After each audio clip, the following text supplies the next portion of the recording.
Hi, this is Graphically Alex coming at you with all things fat related. If that's something that interests you, please subscribe. I'd love to have you. And today I wanted to react to William's article about the GLP-1 ad situation. I am currently going through a touch of anhedonia, which for those of you guys who don't know what that means, it's just like I'm less creative and I'm feeling a little bit low dough. So I don't know what to talk about. Basically, that's all that matters in terms of you guys. So I'm just going to what's safe for me. No, I'm just kidding. No, but I wanted to cover this, but I don't want to deal with Williams. So we're just going to read the article. But I wanted to show this. Somebody sent this to me on Instagram. I'm not wearing Britishy Georgie today because I don't feel like super scatterbrained. I just feel like a little bit less creative, basically. But this is still a Britishy shirt. I don't know if you can't really see it, but it's some kind of a British brand. I don't know. I think it's really retro. I found it when I was thrifting. So it's 100% cotton. So I was like, period. It's not plastic and it's kind of funky fresh. And I was like, whatever, let's go for it. So I'm wearing this today. Because it's also getting hotter here. So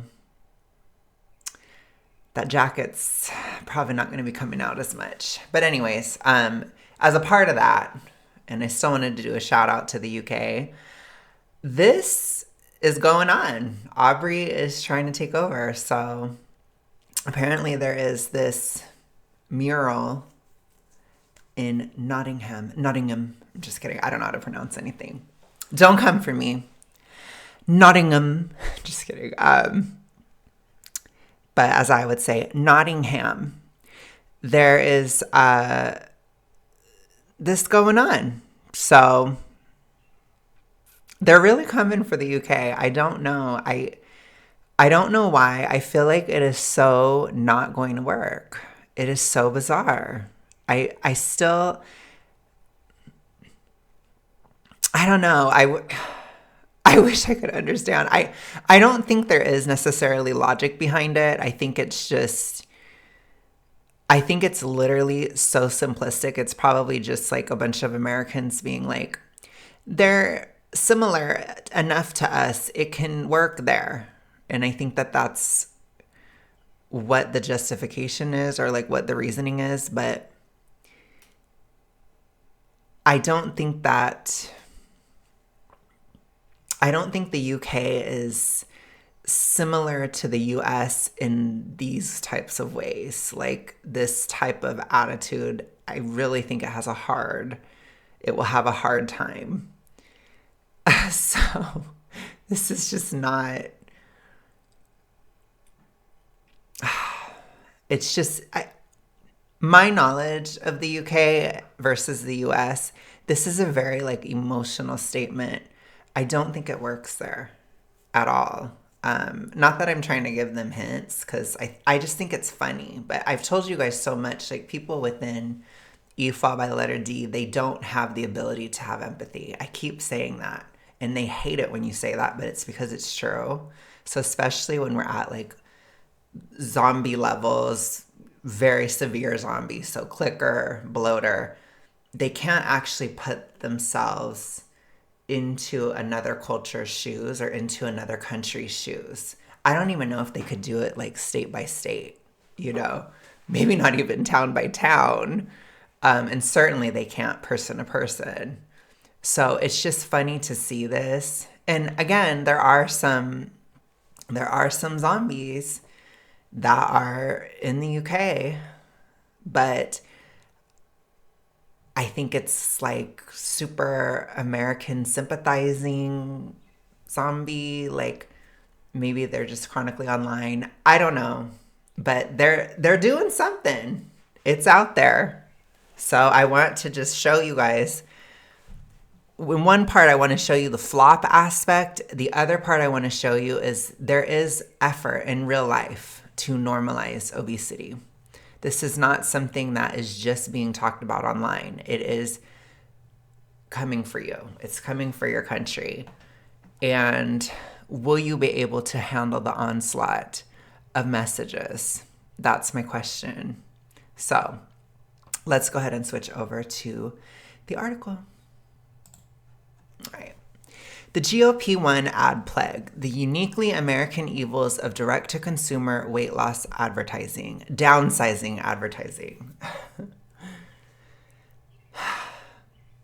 I hum "Oh Ozempic" to the tune of Pilot's Magic, furious that it's stuck in my head again as I sit on the subway and look up to see Serena Williams dancing with a needle in her tricep. When I get off the train and walk upstairs that read one word per step, "Stop being fat," now in pill form, and shield my eyes from a huge billboard that says, "Die of obesity without GLP-1s," as I trudge through the unmelting snow to my apartment, just to turn on the TV and see Kenan Thompson, DJ Khaled, and Rebel Wilson telling me that being fat will kill me if I don't act now and begging me to talk to my doctor about getting on a GLP-1. What a great way to spend Toxic Ritualistic Awareness Week. I'm having a great time. Oh, honey. You're always having a great time, William. Every day. I would argue that somebody who's super recovered wouldn't even look or wouldn't even notice. I don't live in New York City at all. I probably live in what would basically be the opposite. I live in Derry, Alabama. That's what I call it. And I don't even know if there are GLP-1 ads here. That's how much I just don't see it. I do see things online, but also I just think my algorithm doesn't resonate with it because I don't click on it. I don't give a fuck. I literally do not care. I never think about it. So all I see is the demonization of the drugs. That's what I see. And I feel like that is so much more or even louder, which I warned people back in 2023 that this would come because they were being overglorified. And it falls into that zombie pattern of overglorification of an obesity intervention, then ABUSE of that intervention, then the backlash and the demonization and possibly eventual banning of it, depending on the situation. Rinse, wash, repeat. Time immemorial. The toxic ritualistic world keeps on spinning, right? Which for those of you guys who don't know, that's what I codedly call "You Fall by Letter D" for the sake of YouTube. So, anyways, this is also uniquely American. I agree, but not because of the ways that he's going to say. I would say because the toxic ritualistic spores, the "You Fall by the Letter D" world has completely taken over the United States and has been in control for decades, probably since at least the late 60s, since fat acceptance began. So we are so steeped in it at this point that you cannot have a normal conversation about body size today in the United States. It is almost impossible. And that is by design. I have been looking at things and there is such a over projection of reductive issues on everybody all the time. I've also started to pick up on the habit of people that are talking to Mia identifying with a more reductive issue and therefore blurring the lines of what that is and reducing the aspect of caloric realism and size that goes into these discussions. I've seen people in bingo do the same thing. And it's because in the toxic ritualistic world, there is an overglorification of you know what. So it's like they all want to be that one, even though they're all awful and horrible and it doesn't make any sense. I've also experienced becoming thin and getting pressure from people talking to Anna. more than I ever thought would happen, but it makes sense because I became normal. So then you have all these issues. I have it online. I got into like a pissing contest that was totally unrelated to size, and a zombie attacked my size, like my body, which was so bizarre. And it was a completely different discussion. It was more so about like why people find this one guy feminine, basically. So you can see it has like nothing to do with how I look, but they took it there. And of course it was a vegan. But that's not to demonize veganism. I'm just saying there's a lot of people use veganism to hide an issue. I'll put it to you that way. So you just be wary of that if you're seeing that shit. So it's very interesting. And also even on my own channel, most of my hostile zombie reactions, they come from people that are dealing with the actual reductive, not the ones pretending to, or not with those, talking to Mia. Typically, it's usually that type. Which Honey Bison has commented a few times, and she's like, they're vicious. I'm like, they are. But it's because we're within the thin umbrella. So when you get bigger, then you deal with a lot of fat people, basically, because they feel like they have ownership over you. And then when you're mid-size, you deal with everybody. So that's why that one is tricky. You deal with all of it. So anyways, the point is, it's almost impossible to have a normal discussion, especially considering the censorship that also goes on. This is so difficult. So I will say, I agree with you, William. It is uniquely American, but it's because we've allowed it to completely take over our country, which I don't know why. I have some ideas. I think it is in part because we are such an emotional country. We are so like, I believe in you. We can do this, which is usually a great quality, but it's a horrible quality when it comes to this problem. And so it's just overgrown, taken over. The fungus is everywhere all the time here, specifically. So, and William's a part of that because he is heavily platformed and he is so far into an issue. So far into an issue. And I will say, I agree with y'all. I've officially been convinced. I think William has always been talking to Mia. And I think he hasn't changed at all. So I think he's a bloater. He's an MIA bloater. So we have a special one. I don't think it's that special. I don't know if it's super rare, but he's that. So I think I see it. And of course, what does he claim to be? What do they all claim to be? What do all the bloaters claim to be? It's interesting, isn't it? Anyways, the United States is one of 2 countries in the world that allow pharmaceutical companies to do direct-to-customer advertising.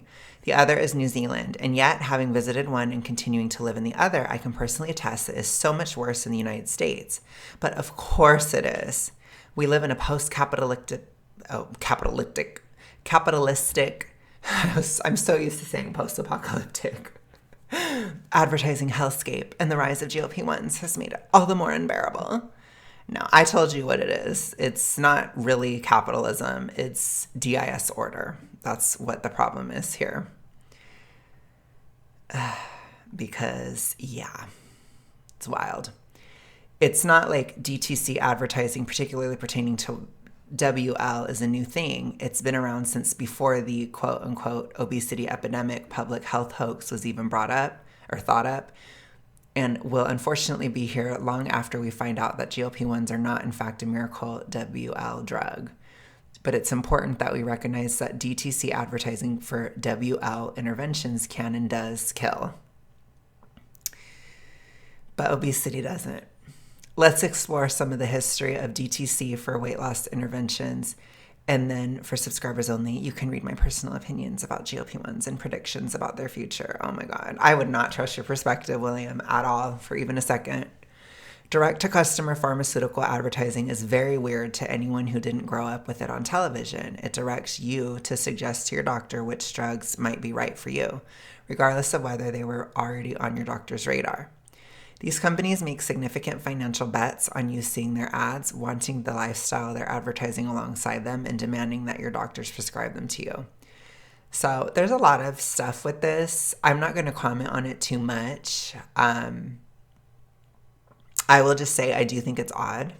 I'm not a fan of it. That's all I'm going to say. I don't want to bloviate upon it because, again, I'm not going to entertain William's political discussions at all. I think it's just a distraction. But yeah, let's continue.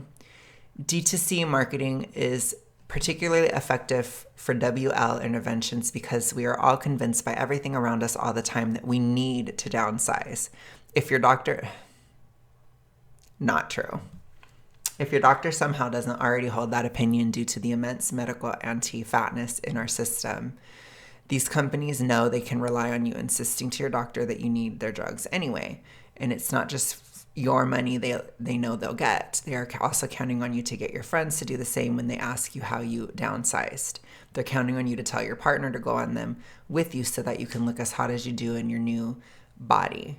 They're counting on you telling your mom she needs to go on them so she can finally downsize what she's been trying to since she gave birth to you. They're even hoping you might insist to your child's pediatrician that they need one to manage their puberty. Yeah, I'm very edgy about even saying these words now.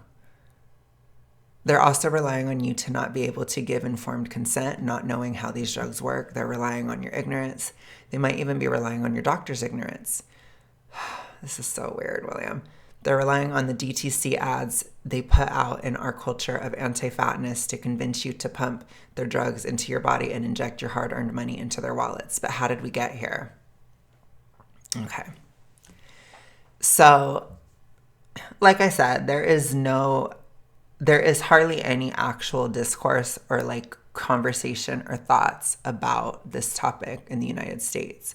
It's very bizarre because basically everybody super hyper interested in it is a zombie, and most people do not give a fuck at all. So I would say the hardest thing is to get people to care. And there is this idea that everybody cares, but it's not true. It's social media manipulation of your mind. It's because you care that you see it, because you resonate with the content. It's shown to you. It has nothing to do with the actual reality of the country. The vast majority of people in the United States are not on GLP-1. The vast majority, to almost a ridiculous degree. But everyone says, I know somebody on it. I know this person. I know that. I know one person in my life, a single person, one, who has diabetes.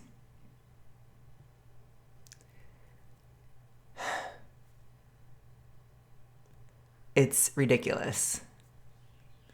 So I think a lot of it is they're managing to create this feeling of GLP-1 epidemic when it's not even happening. It's not even real. I would call it GLP-1 hysteria. That's what I would call it. The vast majority of people taking the drugs, they're not even on it for downsizing. The ones that do, they're on they're doing a spectacle of it at times on social media because it's still rare. So it's you have Amy and Half, for example. It's rare. It's not common. So I think there are a lot of people who have tried it. There are a lot of people who get off of it. There are a lot of people who can't afford it. There are a lot of people who might want to do it. There's a lot of people, but there's a difference between wanting to and doing it, because the statement, if you wanted to, you would, is not actually true when it comes to GLP-1s. It's not true because you can't. Sometimes you can't. And cost is definitely a huge barrier, but also I've told you guys, if you're in the toxic ritualistic, I personally do not agree with it at all. I think there should be a massive warning on there. Massive warning. I think you should have to sign something that states you've never had this issue. Or something. Like there needs to be something, because then it's on the person. Because I agree, there needs to be informed consent of this. And what we need to be doing is, at the very least, spreading awareness that this is not the best thing for somebody in a toxic ritualistic issue, period, or somebody who has dealt with it, period. It may not be the best intervention, and it's highly promoted as if it is. It's not. It's a little dangerous. However, how many people have that problem? Higher estimates would put it at 10%. So that means there's 90% of people that do not have an issue and will likely never have an issue with E followed by letter D. So why are we going to demonize a drug for 90% of people? And even people that have a toxic ritualistic issue, if you can separate it from your weight in your mind, which you totally can, because everything in the E followed by letter D is a choice, because you're literally delusional if you think it's not a choice. The whole point is that it's all a choice. That's why you want to do it, because you're in control of it the entire time, and I will not let you get away with that. I'm never going to on this channel. You separate it out of your mind and you make it have nothing to do with your weight, and then even you could take it. And you just take the dose for your diabetes and you're fine. So I think the vast majority of people on these drugs are diabetic, which is good. I support that. Absolutely. I do not support these drugs for vanity at all. I think if you're not overweight, no.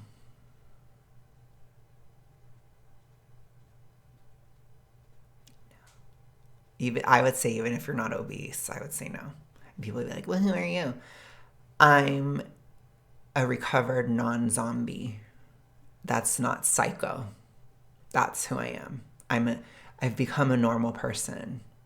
So if you're not at least class 1, why the fuck are you doing that? That should be so much scrutiny on that. So much. So much. But anyways, let's continue. Especially if you're doing it for downsizing. Obviously, if you have other issues, then you have an answer, don't you? You have an answer to the question why you're doing it. Because I have this issue. Okay. Anyways. As I've said many times, you're not getting reductive reinforcement on this channel either. I do not. You have to be against all of it. Remember that forever. All of it. Okay. Anyways. How did we get here? Millions of Americans became fat, quote unquote, Wednesday, even if they didn't gain a pound, was the opening to CNN's 1998 article, Who's Fat? New Definition Adopted. In 1995, against the recommendations of their own healthcare practitioner advisors, the World Health Organization lowered the threshold for the BMI categories for overweight and obese, effectively reclassifying the BMIs of millions of Americans as medically fat. But then in 1998, the NIH updated their guidelines to match them. These categories were changed based on recommendations from the World Health Organization's International Obesity Task Force, 2/3 of the total funding for which was provided by Roche and Abbott, I don't know, sorry. I'm so bad at names, just forget me. 2 pharmaceutical companies who were trying to get approval to bring downsizing drugs to market and struggling to justify the need to do so. On the maintenance phase episode, The Body Mass Index, Aubrey Gordon explains that what happens is because we've now changed the standards, because it looks like there's an epidemic happening right now that there wasn't before, that wasn't there before, it opens the floodgates. Roche and Abbott need to establish that downsizing is a going concern for medicine and that a fuck ton of people need medical intervention to lose weight. And that is so Roche and Abbott have customers to buy Meridia and Orlistat. What this means is that downsizing drug companies manufactured the obesity epidemic to get approval for their drugs and make money off of your struggle to downsize, even when previous guidelines didn't suggest that you needed to do so. And that doesn't even account for the fact that 95 to 97% of intentional downsizing pursuits fail over a period of 5 years, and 2/3 of the time the human body responds to intentional downsizing pursuits by increasing its natural set point much higher, set point isn't real, than it was before the attempted downsizing. So what you need to, this is like kind of a lot of bullshit. So I'm just going to put that out there. I think that our definitions of obesity, our BMI, where obesity stands, especially class 1, I think it's pretty fair. I think it makes sense. I notice shifts around that body fat percentage. I like to use body fat percentage. I noticed it, and you can also tell, like, there has to be some kind of a classification, but it is a spectrum. Size is a spectrum. So if you're close to it, you'll have issues even if you're just overweight. If you're close to the threshold of obesity, you'll have less issues than if you're much higher. So I'll put it to you that way. But it's not perfect. It doesn't take into account body composition, which is a huge factor, especially when you're looking at somebody overweight. Overweight, there's usually gray area. So from that point on, you have to use your brain, which I know is really hard for people to understand, but you're going to have to actually be able to like be realistic about yourself. And that was known forever, but in the United States, we've completely lost that because apparently we have to listen to somebody with Anna or somebody talking to Bingo. And I don't understand it. It's really bizarre. But I will never, ever apply a reductive standard to myself, ever. Like, honestly, those zombies can fuck themselves. Absolutely. I will never fucking listen. So if you are a normal person and somebody's telling you something really weird and your instincts are like, this is odd, don't listen to them. Don't listen. It's really that simple. I don't know. You know, it was something that happened when I talked about on my channel. I talked about being average. A lot of people talking to the reductive lost their shit when I became average. They hate average. They can't handle it. It's a huge issue. But it doesn't fucking matter. It's real. I mean, it's also delusional to act like everybody has to be stick thin. That's equally delusional. And it's bizarre to listen to that. So if you're a normal person and somebody's telling you you're chopped, you're ugly, you're this, you don't have to listen to that. That's somebody they're just externalizing their issue onto you, especially if you know you're not overweight. Like, I know I'm not. You know that you're not obese. You know you're not under. You're fine. It's your choice. It's self-directed. You're not trying to please somebody in an issue. Why would you do that? Why should you give a fuck about what a zombie thinks? You never should. Ever. Which includes William, by the way.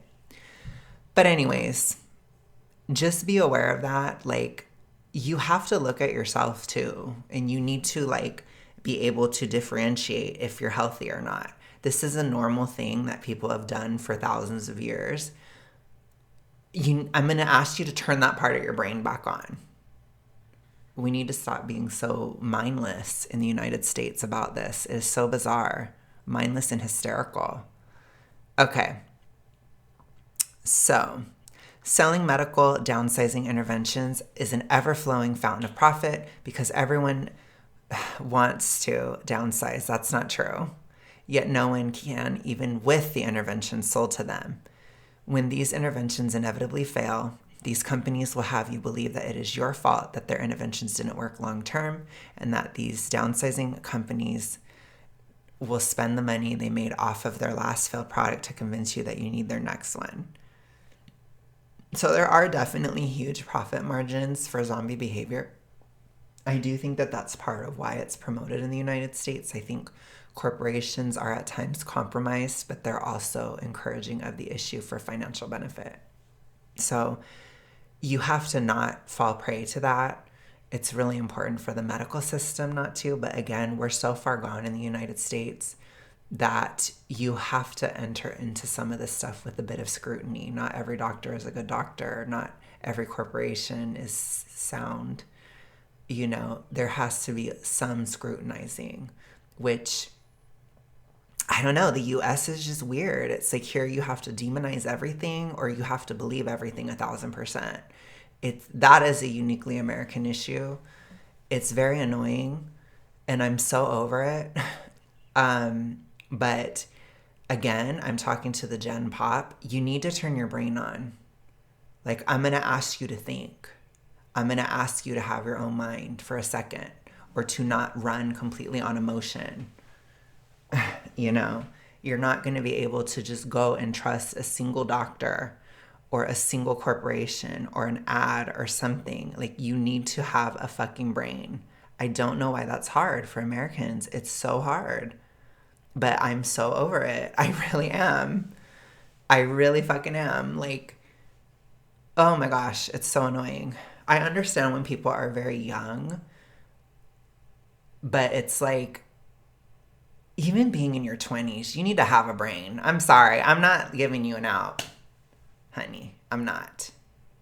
I get that I'm being auntie, but auntie is speaking, and I don't give a fuck. If you're in your 20s, you're an adult. You need to have a brain when it comes to this. This is like a much more simple issue. I understand if teenagers have issues, but again, that's on a parent.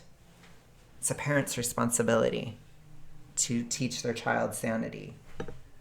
So, it's just so irritating. People just don't want to take any responsibility at all with this issue. It's so difficult. Anyways, and of course, William's encouraging that. So everyone's a victim to this. Nobody can have their own mind. No, I don't agree. Okay. At the same time as Roche and Abbott were paying off the WHO to manufacture a need for their weight loss drugs, their downsizing drugs, the downsizing drug combo phenom, Fen-Phen, and Redux was experiencing its legendary rise and fall, culminating in its ban from the market. See, told you. Can end in a ban. So Ozempic's on its way. I'm telling you now. In 1997, because it was, killing people. Fen-Phen is short for, I don't even know if I can talk about this, a combination of two drugs that was taken in pill form alongside a drug branded Redux, generically called blah, blah, blah. According to a PBS article from 2003, $52 million went into blank marketing campaign, with the majority of that money spent on D2C advertising. At one point, doctors were giving out 85,000 prescriptions per week, many of these prescriptions coming directly out of pill mill doctors' offices that will essentially provide patients with whatever prescriptions that they ask for. People ask their doctors, yes, but it's also the person's responsibility as well. Okay? Again, you're not a victim to that. It's just bizarre. It's a bizarre conversation. It's very bizarre. People ask their doctors for blah, blah, blah. Ultimately, within 3 years of its introduction to the market and tremendous popularity, it had to be banned by the FDA due to approximately 1 in 3 people prescribed the drugs experiencing severe heart and brain problems that for far too many people led to death. 60 Minutes did an expose on it, where they revealed that Waithe knew about these negative effects during their drug trials and chose to put them on the market anyway. So, are you ready for this to happen to GLP-1? Because it's happening now. I'm telling you now. It's the same thing. Glorification, ABUSC, demonization, banning. So we're entering the demonization phase. So maybe have a couple more years.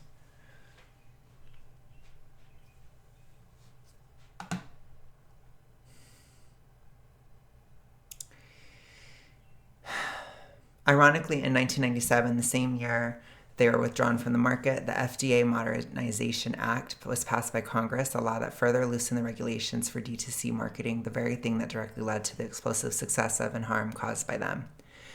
In the medical paper, Direct-to-Customer Television Advertising, Time to Turn Off the Tube, it is documented that DTC pharmaceutical marketing rose from $700 million in advertising spending in 1996 to $5.4 billion in 2006, a nearly 800% increase. In the wake of the passage of blah, blah, blah, 20 years later, the HHS cites the top 10 pharmaceutical companies spent a combined $13.8 billion on advertising and spending in 2023.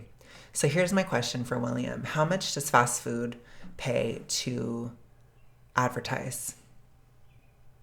And how much has that grown? How much does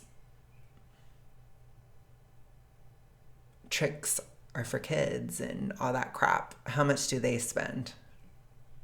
How much does Reese's spend? And let me ask the general public, how much of this is your responsibility? How much TV are you watching? Are you a passive goldfish that has to take in everything from a television because you have no agency in your life? Because William says yes. And some of you guys act like it too. I can see an ad for a GLP-1 when I'm watching a show on Hulu and it doesn't do anything. I'm not going to get it.